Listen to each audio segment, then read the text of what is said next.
c'est que demain ça ira.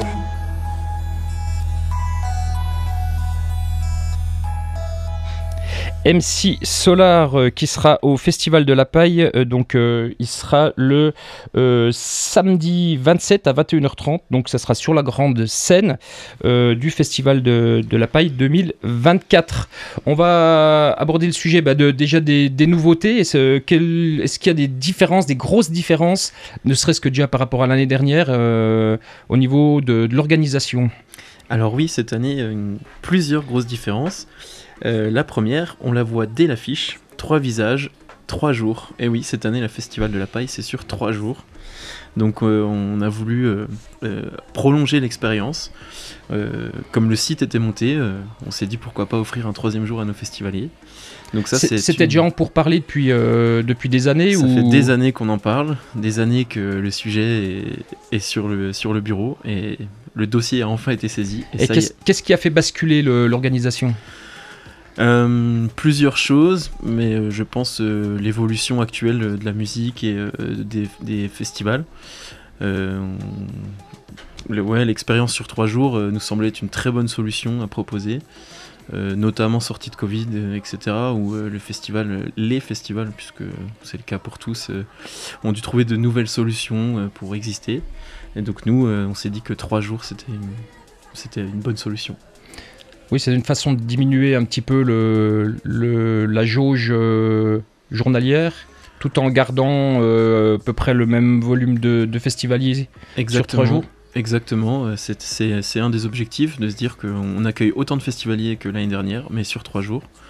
Et que du coup, ça nous permet d'étaler aussi la programmation, d'avoir des gens qui viennent à la journée, pas forcément sur 3 jours, puisqu'on a aussi essayé de créer des journées à thème. Assez large, hein, ça reste toujours assez éclectique. Et donc on espère que ça va fonctionner. Ça a l'air de fonctionner au niveau de la billetterie, en tout cas, ça marche. Donc la taille est réduite. Est-ce qu'il y a, alors, j'ai pas fait attention, mais est-ce qu'il y a par exemple il y a moins d'artistes ou il y a plus d'artistes que les autres années? Alors, le fait qu'il y ait 3 jours. On a fait le choix d'avoir autant d'artistes, donc il n'y en a pas moins, il n'y en a pas plus. On a le même nombre d'artistes que les autres années, mais juste sur 3 jours. Et on pourrait dire qu'on a plus d'artistes puisqu'on a une scène camping, une 3e scène, qui sera plus active cette année. Oui, avec des DJ sets.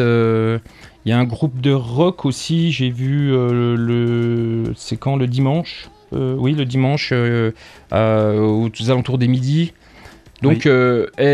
L'accès au camping, il y a un billet spécial, ça se passe comment? Alors oui, c'est une très bonne question. Oui, il y a un billet spécial pour accéder au camping. Si vous on ne peut pas venir juste squatter au camping. Pas venir seulement au camping. C'est un billet que vous rajoutez quand vous achetez votre billet sur Internet. Vous pouvez rajouter que vous souhaitez aller au camping. Et si vous ne l'avez pas fait, on vous invite à vous manifester et à prendre les tickets camping. Parce que justement, il y a aussi une jauge dans le camping, donc on doit aussi respecter ça. C'est une option ou c'est un surplus, c'est un ticket qui est en plus? C'est une option, enfin voyons ça comme une option, mais oui, c'est un ticket en plus. Oui, parce que le camping, ça a un coût aussi. Oui, évidemment, on va faire vivre des gens pendant 3 jours.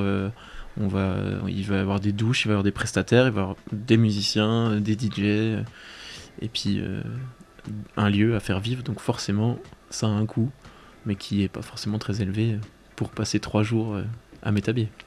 Et du coup, est-ce que le nombre de bénévoles a diminué? Vous avez besoin de moins de bénévoles puisqu'il y a moins de festivaliers par jour?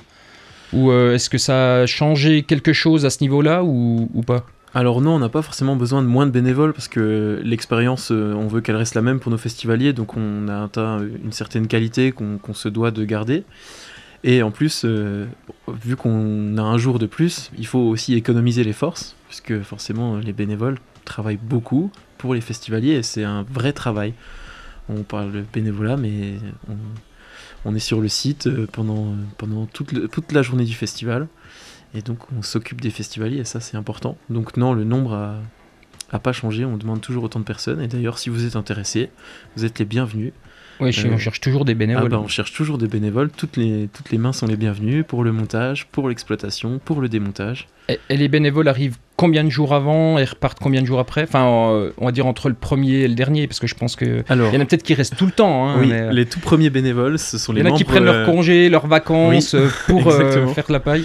Les tout premiers bénévoles, ce sont les membres organisateurs qui sont arrivés lundi et qui repartiront le vendredi après le festival. Et la grande majorité des bénévoles vont arriver dimanche pour l'installation du festival de la dernière semaine. Et ensuite, on accueille les bénévoles qui seront là que sur le week-end et qui viennent journaliers. Il faut dire que ça représente à peu près 100 bénévoles pour la semaine de montage, juste avant le festival, et à peu près 400 bénévoles pour le week-end du festival. Donc bénévoles qui peuvent assister au concert. Je pense qu'il y a un emploi du temps. Bien sûr, on établit un planning. On voit aussi en fonction des préférences si certains bénévoles veulent vraiment voir certains artistes. Et après, une fois qu'ils sont sur zone, là, ils se répartissent les tâches à plusieurs. Et évidemment, on ne fait pas travailler nos bénévoles 24 heures. Donc, ils peuvent voir des concerts.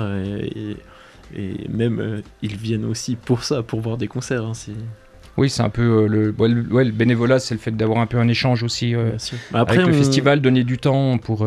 Après plusieurs années, on sait quel poste il faut avoir pour voir beaucoup de concerts. Ouais. Il y a des postes qui font des maraudes, notamment la Brigade Verte. On en parlera sans doute plus tard, mais c'est des bons postes pour voir tous les concerts. Oui.